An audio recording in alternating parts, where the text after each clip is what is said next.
Deep down in the archives of YouTube, this video recently popped up.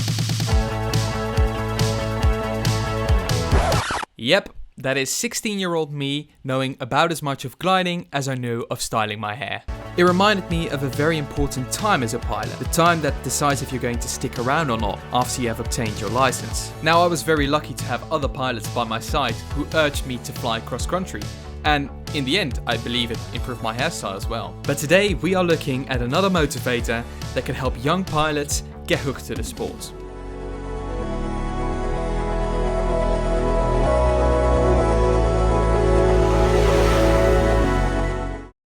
Hi everyone, welcome to Terlet. Today we're going to fly one of the soaring tasks, and I just wanted to show you the weapon that I have today. It is the ASW 28-18E, which is really a mouthful, but it just means the Alexander Schleicher 18-meter aircraft without flaps and with the turbo engine. So indeed, it's probably not the glider that the usual suspects for the proving grounds for the soaring tasks would use. But I just wanted to give myself some slack today. I think it's the ideal glider. As you can see, the clouds are looking quite beautiful, so I think we should have no problem to fly this task today.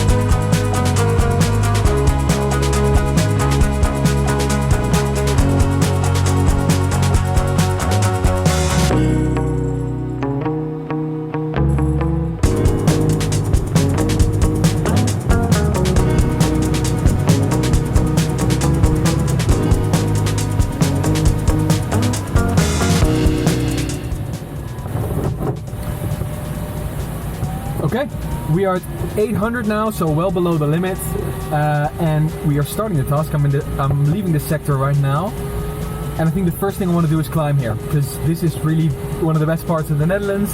So yeah, just let's see if we can climb here back to Cloud Base. It is slightly over 2 o'clock. It's 150 kilometers, so let's do that in 1.5 hours or something. Let's go.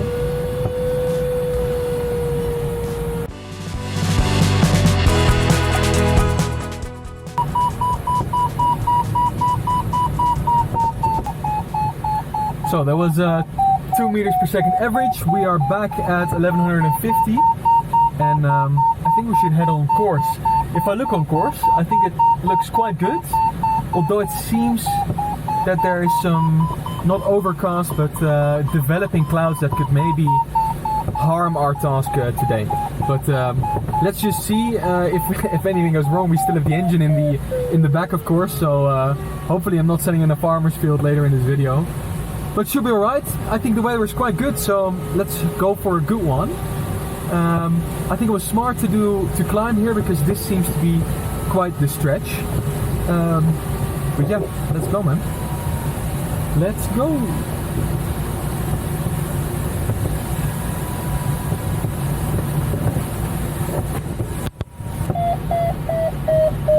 Is that worth it? I think we have enough options, although that was quite a long way we had to go, but I think we have enough options to let this one pass. I still really have to adapt how good this glider is. I'm usually flying in club class, and now flying to 28, it just keeps on going. So I thought we can reach those clouds, but I arrived maybe at 500, and we're still at 750.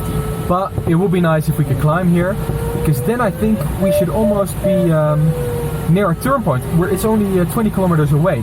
That's the advantage of these small tasks, but it also means that small errors can really take you down the ranking. So, well, first things first, let's get a good climb here.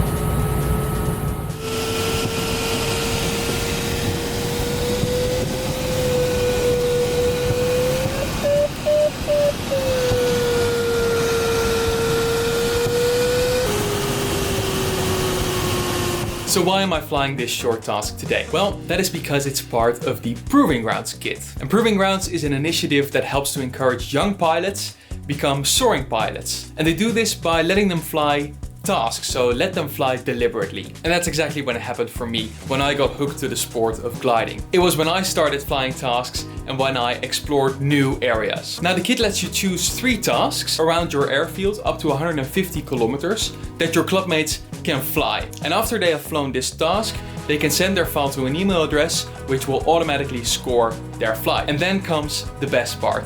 Because with these kits come these aluminium ranking boards on which you can place your speed, your name, your aircraft, etc. and compare yourself with other pilots. So there's a small competitive element that makes it just that bit more motivating to fly these tasks. Today I'm flying the Ultra Track, which is the red one. So let's hop back on board and see how I did. I'm not sure if the camera is showing it, but these birds that are flying below me have just saved me.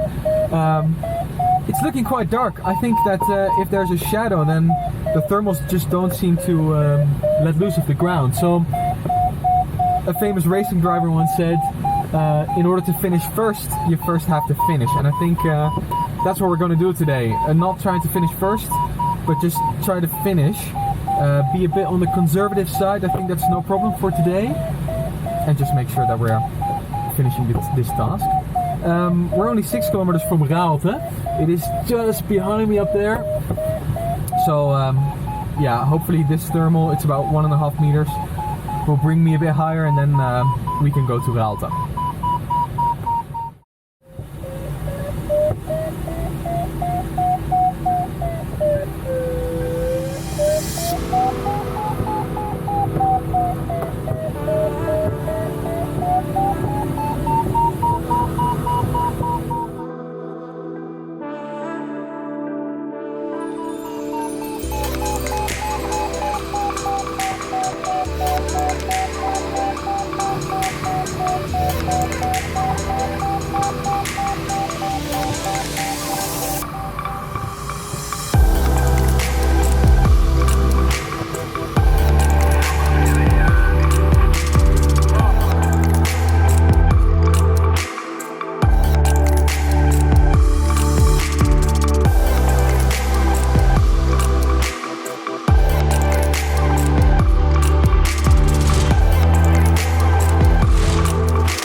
We are 5 k's away from the second turn point, from Groenlo. So it looks okay. We're not going into the bad weather that is to the east of us. But if I look in the next track that we'll fly, it looks like there's a massive hole. So what I'm doing right now is just climbing back to cloud base.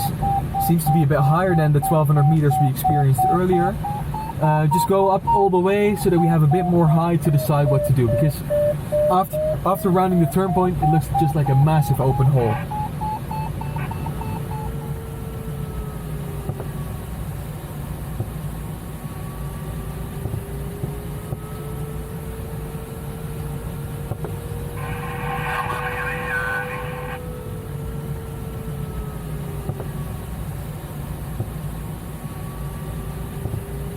So this was the gap I was talking about. There's still some fluffs here and there, so should be no problem to climb, but I want to climb up there. We do have a strong headwind, or we do have a headwind. It's only 12 kilometers an hour, and we're almost on final glide. So going back to the airfield is again another 42 kilometers. We are at 1,000 meters, so we should only need about 300 to 400 meters to make a comfortable final glide.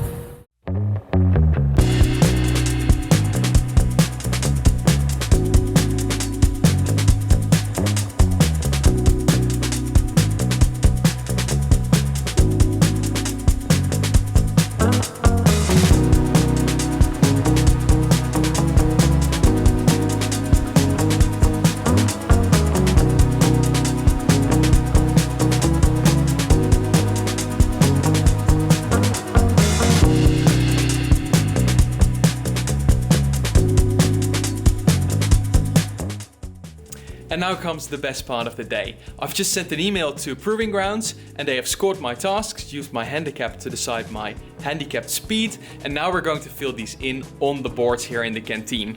So this is my club's canteen, as you can see, and here is where these Proving Grounds boards hang. So here's the ranking list for Ultra, but we also have the 2 smaller ones, of course. So let's take one of these magnetic strips and let's make sure my name gets a place on it.